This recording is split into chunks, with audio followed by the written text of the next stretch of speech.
Assalamualaikum warahmatullahi wabarakatuh. Perkenalkan, nama saya Samsinar dengan NIM C0122-122. Di sini saya akan menjelaskan tentang jenis-jenis dan perhitungan rasio keuangan. Yang dimaksud dengan rasio keuangan itu sendiri adalah upaya yang dilakukan untuk mengukur keadaan keuangan dalam perusahaan atau bisnis. Cara menganalisis rasio keuangan yaitu dengan memanfaatkan data dari laporan keuangan untuk membuat perbandingan. Adapun jenis-jenis dari rasio keuangan, beberapa di antaranya yaitu rasio solvabilitas. Rasio solvabilitas digunakan untuk mengetahui efektivitas perusahaan dalam menggunakan aktiva atau kekayaannya. Adapun cara menganalisis rasio keuangan dengan jenis ini adalah rasio utang. Cara menghitung rasio utang yaitu membagi jumlah utang dengan jumlah aktiva perusahaan atau bisnis.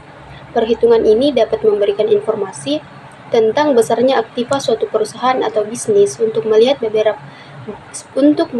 seberapa besar jumlah aktiva yang dibiayai oleh utang.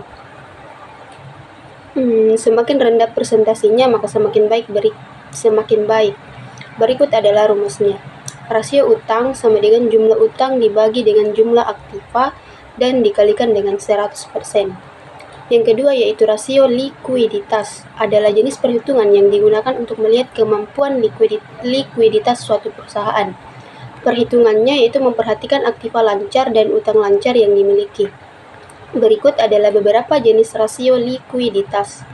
Yang pertama, rasio lancar.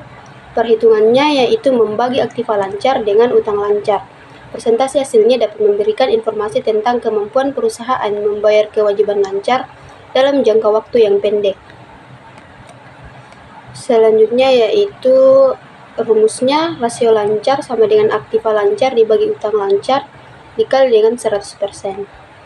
Selanjutnya yaitu rasio aktivitas, digunakan untuk melihat produktivitas aktiva-aktiva yang dimiliki dalam perusahaan atau bisnis. Adapun beberapa jenis rasio aktivitas yaitu rasio perputaran persediaan, digunakan untuk mengetahui likuiditas perusahaan. Semakin tinggi rasio yang dihasilkan, maka semakin baik pengelolaan persediaannya. Cara menghitungnya yaitu rasio perputaran persediaan sama dengan harga pokok penjualan dibagi persediaan. Selanjutnya yaitu rasio profitabilitas, digunakan untuk menghitung laba suatu perusahaan atau bisnis. Perhitungan rasio ini dapat digunakan dalam beberapa jenis berikut. Yang pertama, rasio margin laba kotor.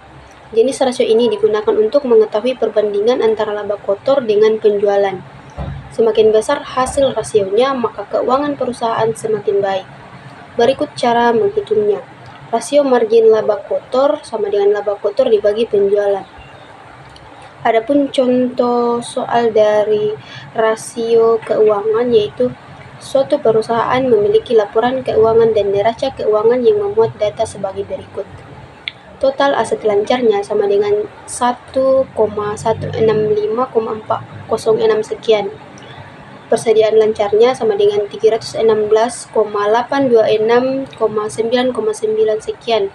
Total utang lancar sama dengan 408,490, sekian. Berdasarkan data di atas, berapakah rasio persediaan modal kerja bersih? Penyelesaiannya yaitu rasio persediaan modal kerja bersih sama dengan persediaan lancar dibagi dengan total aset lancar dikurang total utang lancar. Rasio persediaan modal kerja bersih di mana diketahui rasio persediaan lancarnya yaitu 316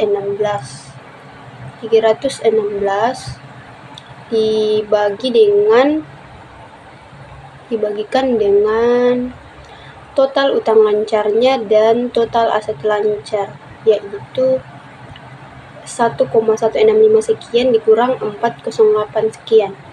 Jadi rasio persediaan modal kerja bersih yaitu 316 dibagi hasilnya tadi 1,165 dikurang dengan 408,490 sekian. Jadi hasilnya itu 756,915 sekian.